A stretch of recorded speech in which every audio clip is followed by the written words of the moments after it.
Olá a todos, sejam bem-vindos ao De Olho no Mercado. Hoje é 8 de junho de 2021, pregão de terça-feira. E no pregão de hoje, o mini índice teve um movimento lateral, né? Você pode ver aqui o candle formado no pregão de hoje está ao lado do candle do pregão de ontem, tá? Ele subiu, né, muito consecutivamente. Ele subiu aí por 1, 2, 3, 4, 5, 6, 7 dias, né, consecutivos. Então, um movimento aí de queda, né, um repique, uma correção é algo normal, tá? O volume baixista hoje foi considerável, né, mas não chegou a romper, fechar, aliás, né, chegou a romper, mas não chegou a fechar abaixo da mínima do pregão de ontem, tá? E isso demonstra uma proteção nesta região e possivelmente uma lateralização, tá?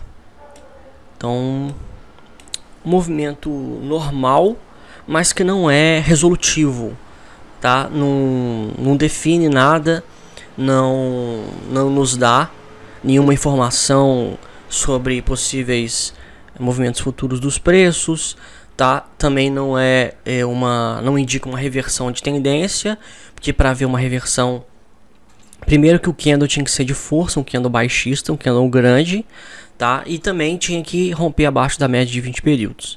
Então ele está muito afastado da média de 20, tá? Então é uma lateralização, né? Um movimento típico de uma super tendência, tá? Quando ele está em super tendência, a correção, ao invés dela se dar com os preços caindo até a média, ela se dá com os preços andando de lado até que a média chegue no preço. E aí, se a gente instalar aqui, ó, a média de 8, você pode ver que o preço está afastado até mesmo na média de 8 períodos, que é a média mais curta, tá? Então essa lateralização ela pode ocorrer esperando, né? Ela pode ocorrer e o movimento de alta ele pode ser retomado antes mesmo da média de 20 chegar no preço. Pode ser a média de 8 períodos, já que ele está numa super tendência. Nós dizemos que ele está numa super tendência quando os preços eles sobem acima da média móvel de 8 períodos, tá? Então você pode ver que claramente ele está em super tendência, né? Ele está empurrando as bandas de Bollinger para cima, tá? Então ele continua com muita força, tá? Continua com muita força. Acontece que nessa construção da perna de alta de uma super tendência, é normal que haja realizações de lucro ao longo do período. Então esses candles baixistas, né, sobre a média de 8 períodos são realizações, mas vocês podem ver que a pressão compradora, a quantidade de gente que está comprando bolsa é tão grande que logo após haver essa realização, o fluxo de compra ele já joga os preços para cima e eles já consecutivamente, né, durante um período considerável de tempo, mais de uma semana, eles vêm aí subindo, tá? Então, o configura um repique. Repique é o termo que a gente utiliza para uma correção na média de 8 períodos. Então, tecnicamente agora estamos no repique. Mesmo assim, né, esse repique ele pode se dar com os preços caindo até a média de 8, tá? Mas o que a gente está vendo aqui é um movimento lateral, né? Nem é um movimento de queda até na média, é um movimento lateral para que a própria média de 8 períodos, que já é uma média de curto prazo, chegue nos preços, né? E isso devido à força impulsionadora. Então, esse volume que comprador que move os preços, ele é cumulativo, tá? Então as pessoas vão comprando bolsa, comprando ETFs, comprando índice futuro, então elas vão acumulando, tá? E na fritada dos ovos, né, nós temos aí, é como se fosse a metáfora para entender essa dinâmica, seria a gente pensar numa balança, né? E aí tem a ponta compradora, aqueles que compram estão pesando de um lado da balança, os que vendem de outro, tá? Então, com esse volume cumulativo de compra, o lado comprador da balança ele pesa mais do que o lado vendedor, tá? E aí há, né, todo esse impulso aí do preço, ok? É por isso que ele não atingiu o alvo de Fibonacci entre 31.900, né? Fez um repique. Repiques são normais de ocorrerem antes de atingir um alvo de Fibonacci, tá? Alvos de Fibonacci ocorrem antes de haver uma correção importante na média de 20 períodos. Isso de maneira geral, tá? De uma maneira geral. Então, assim, resumindo, nessa análise do gráfico diário do índice, ainda a força compradora ela ainda é muito, mas assim, muito mesmo, maior do que o volume vendedor, tá? Muito maior. Não é à toa que hoje o volume foi, olha só, muito alto, mas o candle não correspondeu ao volume, tá? O candle não correspondeu ao volume. Por um volume desse tamanho, você pode ver que, olha só, o volume ele foi... Vamos ver se a gente aumenta aqui um pouco. Não, fica do mesmo jeito. O volume, aqui ó, abaixar o indicador, ele foi maior do que em ocasiões onde, olha só o tamanho deste candle. Olha o nível do volume. O volume de hoje ele foi maior do que em situações onde o candle foi maior do que o candle de hoje, tá? E aí, você pode ver que como o candle não correspondeu ao volume, é sinal que há uma força compradora muito grande defendendo esses preços, tá? Houve a formação de um pivô de baixa que se iniciou acima das médias. Houve o rompimento das duas médias, tá, por volta da hora do almoço. E aí este pivô de baixa foi confirmado neste candle aqui, este candlestick de 14 horas e 50 minutos. E aí totalmente possível você pegar este pivô de baixa e fazer a projeção dele. A primeira projeção de 61,8, a segunda projeção de 50% da cabeça do pivô foi a cravada da mínima do dia, tá? 129,302. Então esse aí foram os movimentos aí onde da confirmação do pivô até a mínima do dia nós tivemos aí 711 pontos.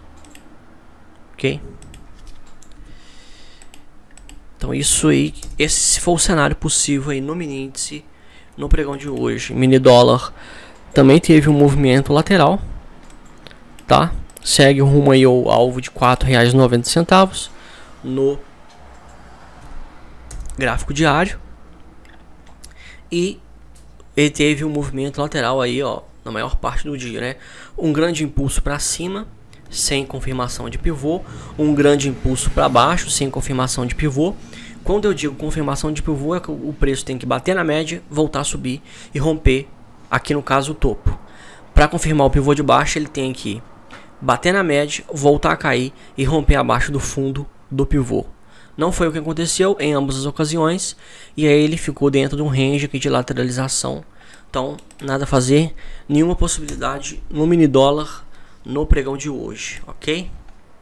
Dos papéis que mais subiram, RNew 11 subiu forte, né? Subiu aí 23,82%.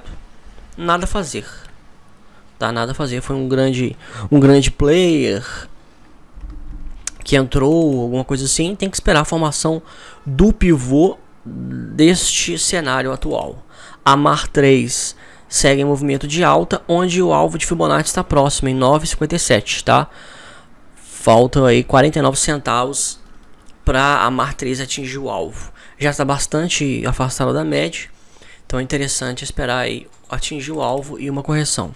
E Gafisa rompeu a média de 200, tá subindo, né? É necessário esperar uma correção, a média de 20 chegar no preço, a média de 20 cruzar a média de 200 períodos para cima, fazer uma correção no preço, dos preços até na média e voltar a subir. E aí sim, fica interessante, né? E totalmente possível, né? A formação do primeiro pivô da tendência. Sem formar o primeiro pivô da tendência, nada a fazer, tá? Simplesmente nada a fazer. É simplesmente uma perna de alta. Uma perna de alta, ela não, por si só, ela não é um elemento que a gente tem que operar, tá? Simplesmente é uma alta súbita, né? A tendência, né, é formada pelos preços subindo e caindo, tá? Eles sobem mais do que caem. Então a gente tem que esperar o cenário de queda também, tá? O cenário de correção para a gente poder entrar no papel.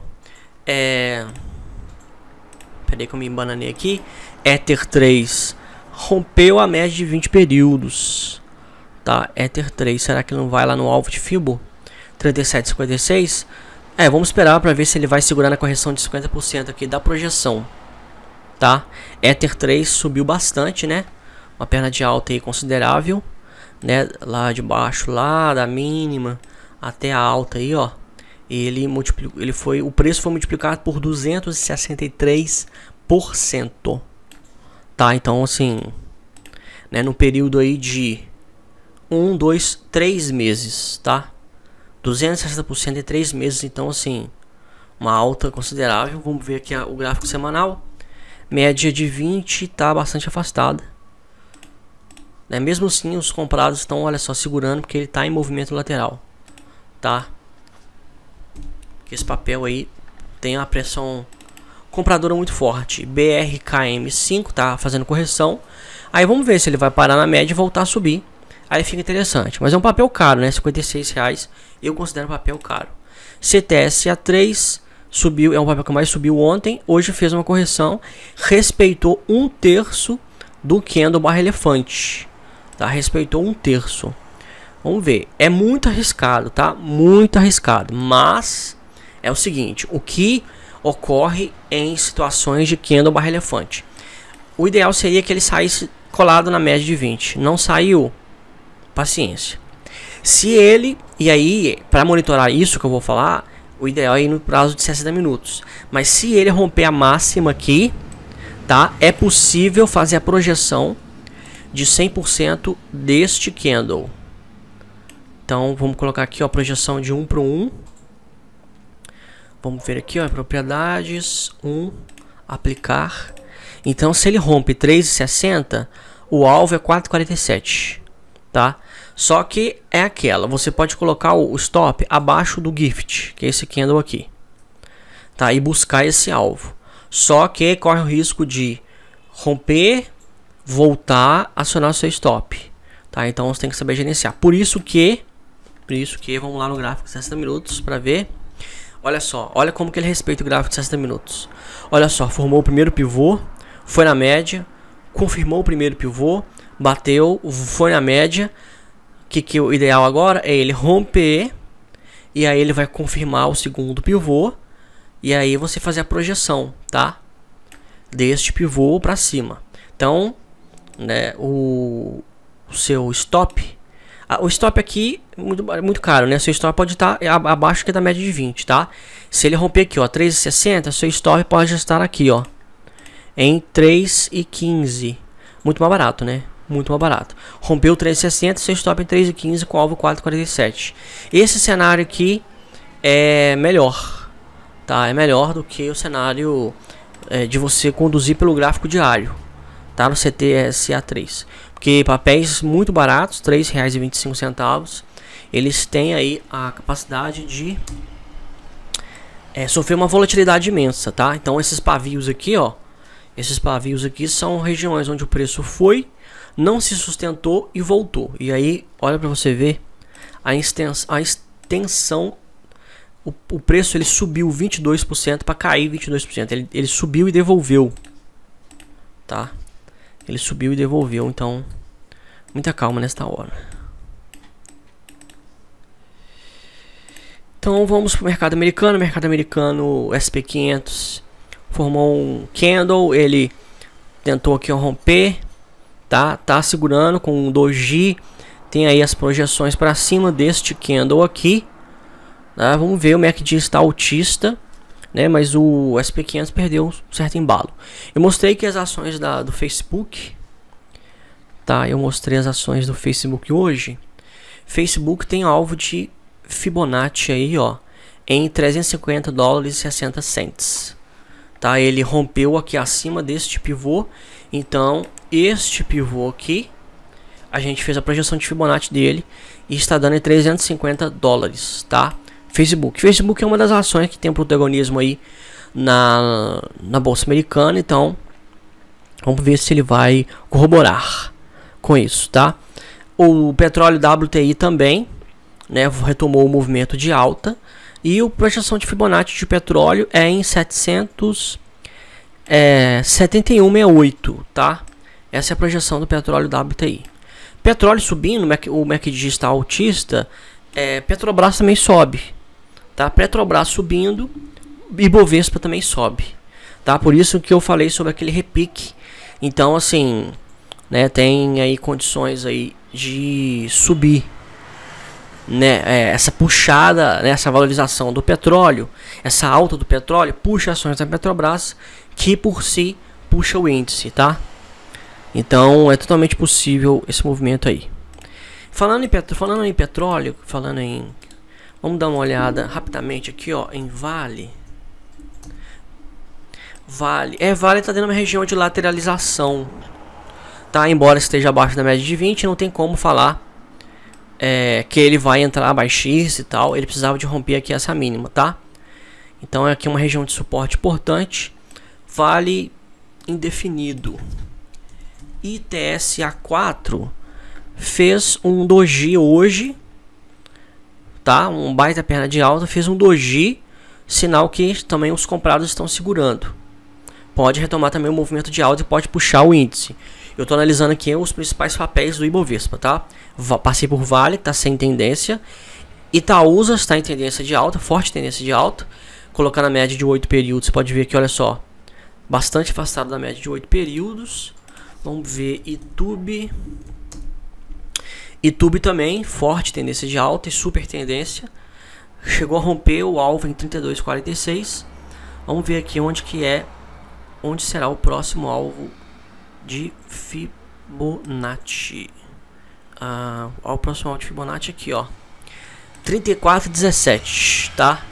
Então tem espaço aí para subir ainda o YouTube, ou seja, tem espaço para subir o Bovespa, um doji raiz mesmo, tá? Esse doji aqui, olha só, o corpo do candle fechou quase que o preço de abertura foi o preço de fechamento.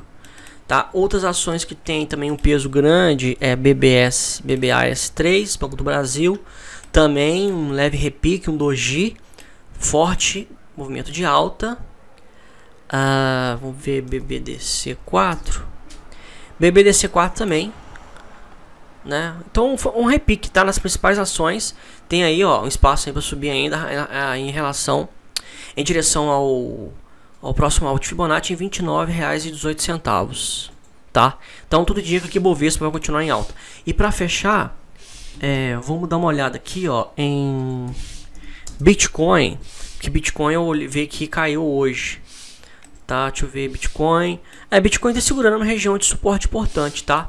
Uma região de suporte aqui, ó, que já segurou outras vezes, é uma região, né? Então vamos colocar aqui, ó, já segurou aqui outras vezes. Tá, o Bitcoin, vamos ver o gráfico semanal.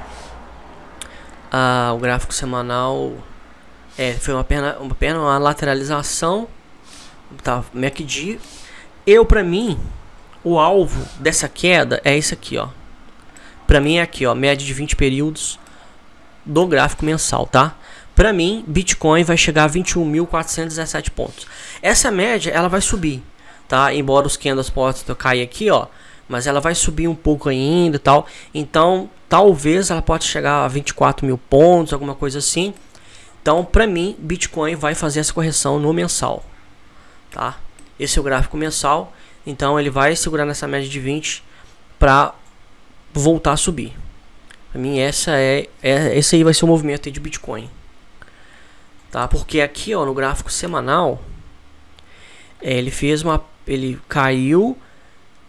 Deu uma lateralização, tá? Se ele romper abaixo dessa mínima deste candle aqui, ó, aí sim, se ele romper abaixo de 29.774, ele vai buscar os 24 mil, tá? Vai buscar tranquilamente aí os 24 mil, se ele romper aqui, tá? Porque às vezes a força vendedora é tão grande que antes da média virar e tocar no preço, ele já retoma o movimento de queda.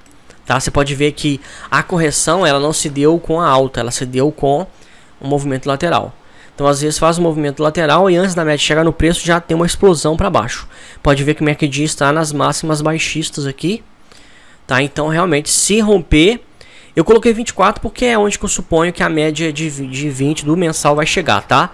Mas se colocar, vamos colocar lá onde que a média de 20 do mensal tá. A média de 20 do mensal tá aqui, ó. Então vamos voltar no gráfico semanal para ver. 21.669. Tá? Então, pelo menos aí 22 mil dólares. Se romper abaixo dessa mínima aqui, nessa semana tá forte aí o movimento de queda. Vamos ver se vai cair essa semana, mas criou o candle dessa semana. Tá? Se ele segurar em 29 mil, segurou. Mas se ele cair abaixo, vai rumo aí aos 22 mil pontos no mínimo. Ou seja, vai cair pelo menos 7 mil pontos. 7 mil dólares, né? Isso aqui não é pontos não, isso aqui são dólares, tá? Vai cair pelo menos 7 mil dólares aí o Bitcoin. E aí eu acredito que na média de 20 ele vai se segurar. E ele pode até cair abaixo da média de 20 depois. Mas a média de 20 períodos do semanal vai ter que virar e tal. Mas eu não acredito, tá? Eu não acredito que os comprados vão... Eu acredito que os comprados vão segurar. Não acredito que vai cair abaixo da média de 20 do mensal, não. Não acredito mesmo. Não acredito que Bitcoin vai cair abaixo de 21.700 pontos aqui, não. Tá?